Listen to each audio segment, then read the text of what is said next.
Today, let's talk about how to integrate. We know if capital Earth is an antiderivative of little earth, then we know the indefinite integral of little earth x dx is equal to capital Earth x plus a constant c. And the definite integral from a to b, little earth x dx is equal to capital Earth of b minus capital Earth of a. So you see the main task for evaluating an integral is to find an antiderivative. In order to do that, we need to simplify the integrand so that we can figure out the antiderivative. But the problem is, which technique should we use? It is actually challenging. So today, I will show you a step-by-step approach. Given an integral, the first technique we should try is to simplify the integrand if possible. So let's look at an example. Integral tan theta over secant theta d theta. It looks complicated, but we can simplify the integrand. We know tan theta equals sin theta over cosine theta. The reciprocal of secant is cosine, so we get cosine theta d theta. Cancel cosine theta, so we get integral sin theta d theta. It is simpler than the given one because we know the antiderivative, which is negative cosine theta, negative cosine theta plus c. If the integrand cannot be simplified, but it contains a composite function, then we try substitution. Let's look at example. Integral x times x squared plus 1 to the power of 10 dx. You see, it contains a composite function. To simplify the integrand, we can let the inside function as a single variable, say u. So let u equals x squared plus 1. Then calculate du. So du equals the derivative of x squared plus 1 times dx. So we get 2x times dx. Both sides dividing by 2x, we get dx. So dx equals du over 2x. So the given integral x squared plus 1 to the power of 10 dx can be changed to x u to the power of 10 and dx equals du over 2x. We cancel x and also take the half out, so half. So we get a simpler integral u to the power of 10 du. We know the antiderivative. Half, which is u to the power of 10 plus 1 over 10 plus 1 plus a constant c. Finally, let x equal x squared plus 1. We get a top x squared plus 1 to the power of 11. The bottom, 2 times 11, 22 plus c. If the integrand contains a square root, then try trigonometric substitution. Let's look at example. Integral x over x squared times square root 4 minus x squared.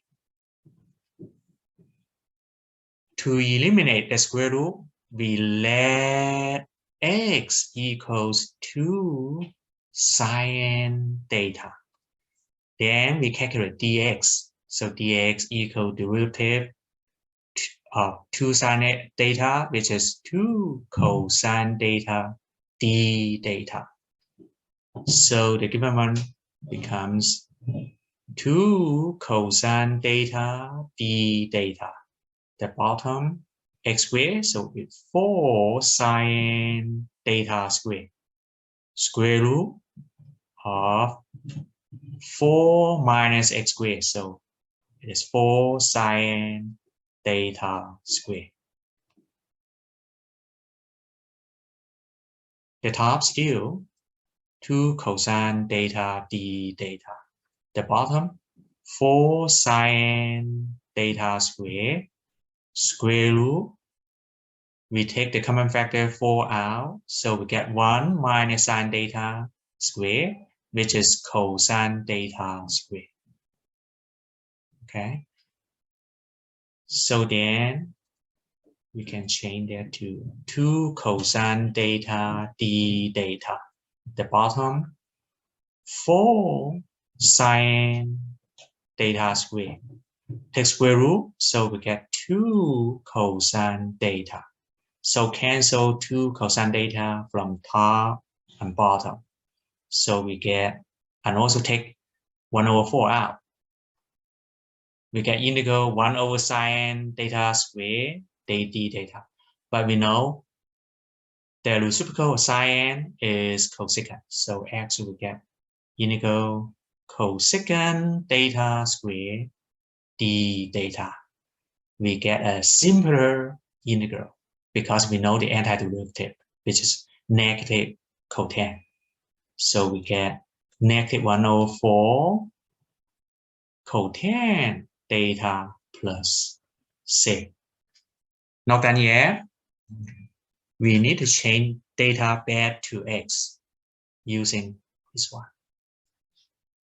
Because sine theta equals x over 2. So write down. So I can do this way. So sine theta equals x over 2. But we know sine theta equals opposite over hypotenuse. So for the triangle,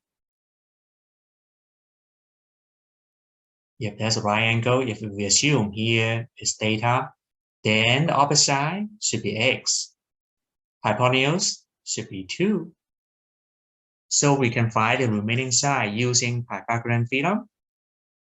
It is square root of 2 squared minus x squared, or square root 4 minus x squared.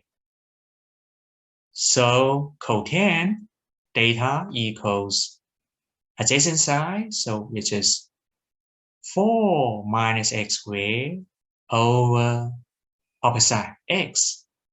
So we know the final answer for this question will be negative square root of 4 minus x squared over 4 times x, so 4x plus c.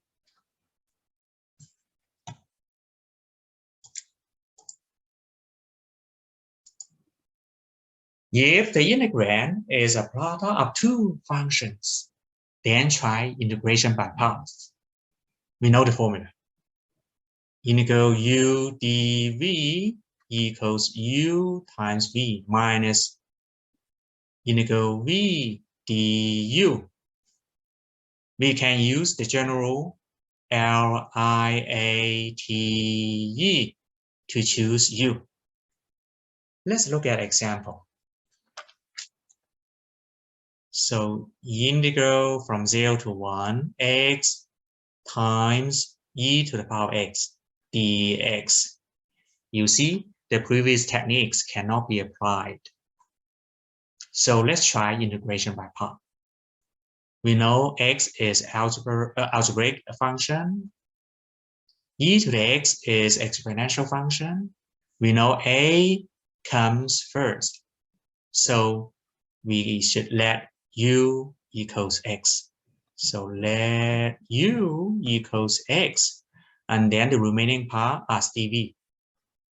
So dv equals e to the x dx. We also need to find du and v.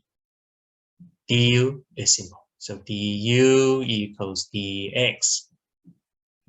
Here we know the derivative e to the x equals e to the x. So we can write as e to the x prime dx. We can write as d e to the x.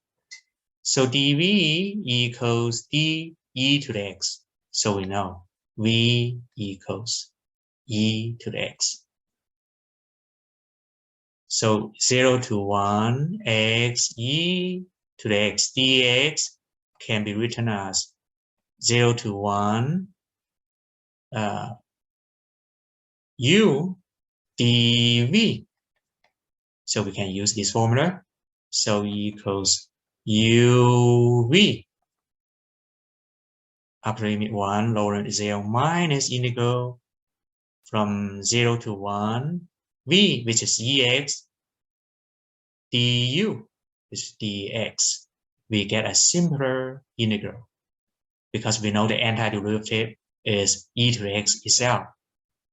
So we get e to the x and then minus this part as e to the x. And then evaluate at 1 and 0. When x equals 1, so 1 times e to the power 1 minus e to the power 1. When x equals 0, so 0 times e to the power 0 minus e to the power 0. Here, these terms just cancel out, and negative 0 minus negative 1, x equals 1. Finally, let's look at our last technique. If the integrand is a rational function, then we try partial fractions. Let's look at example.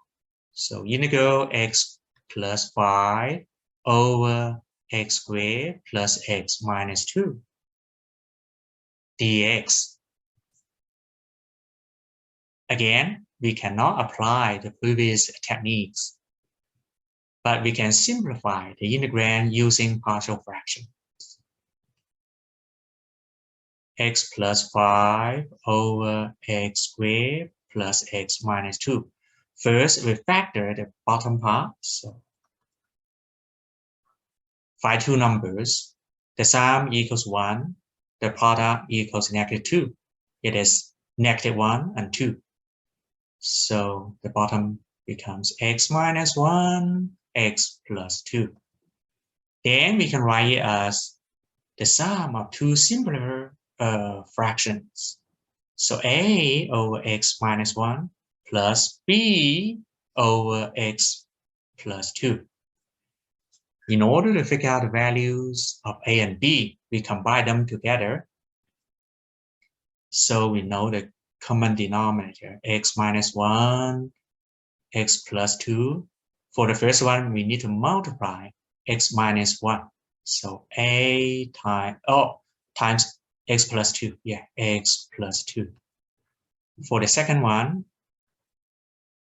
x minus 1, x plus 2. We need to multiply x minus 1. So b times x minus 1. So we get the same denominator, x minus 1, x plus 2. Then we grab the top, ax plus bx equals a plus bx plus 2a, here's plus, yeah, minus b. So 2a minus b. So you see, they are equal. So then we see a plus b is 1. 2a minus b is 5.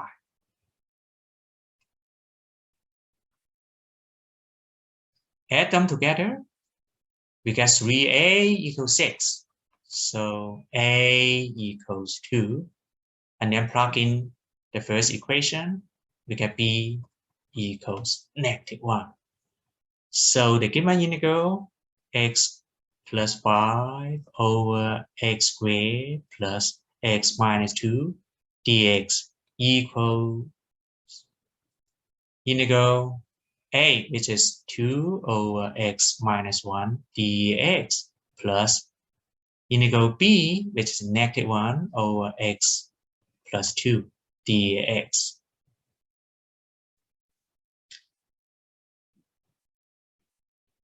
They are simple because we know the antiderivative. The first one, 2 ln absolute value x minus 1. The second one, minus ln absolute value x plus 2 plus a constant c. At the end, I ask you guys a question. Which technique should we use for the following integral? The integral is 3x squared minus 10x plus 6 over x cubed minus 5x squared plus 6x dx